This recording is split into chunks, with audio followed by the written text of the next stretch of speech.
Delayed cord clamping just means we're not cutting or clamping the cord immediately after birth.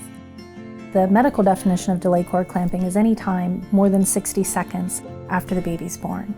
The way that we typically do things is to allow the full time of the cord to finish pulsating, and the cord gets thin and white, so there's no more blood being given from the mom to the baby. We're delaying the clamping of the cord until usually about 30 minutes to an hour after the birth.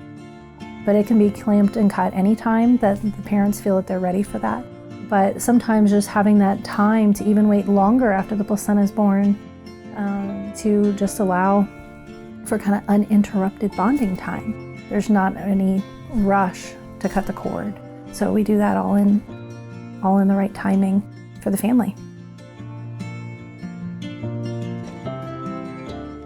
Delayed cord clamping is important because it allows the baby to get more of its own blood that was in the placenta and in the cord.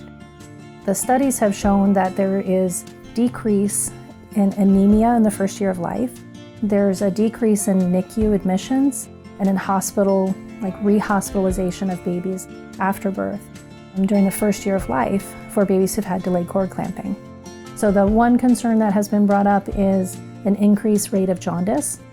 There's not really an increased rate of jaundice, but there's a 2% increase rate in the amount of babies that might need phototherapy treatment for jaundice. That small percentage of babies, we still find the majority of babies are going to benefit more from delayed cord clamping than being concerned with the small increased need for phototherapy for jaundice.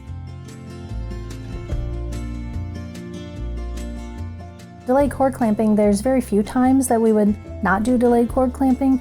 But those times would be if a family is wanting to have cord blood collection, to have a cord blood banking, then the cord would be cut immediately after birth in order to get the amount of blood that is needed for donation.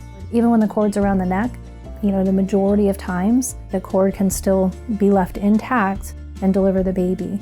Cord around the neck does not normally pose an issue. There's one time in 20 years that I've needed to cut a cord early. The typical approach in the medical setting for delayed cord clamping is to delay the cord clamping until 60 seconds. So that's the medical definition, is delayed cord clamping is waiting more than 60 seconds. And all of the benefits that have been shown with delayed cord clamping have been in literally only doing it for that short of a time period. We know that delaying it further does not pose a risk, other than the slight increase in needing phototherapy for jaundice in a small percentage of babies. But otherwise, delayed cord clamping, waiting until the placenta has fully separated and has been born, waiting until, even an hour after the placenta's been born to cut the cord, there's nothing wrong with that.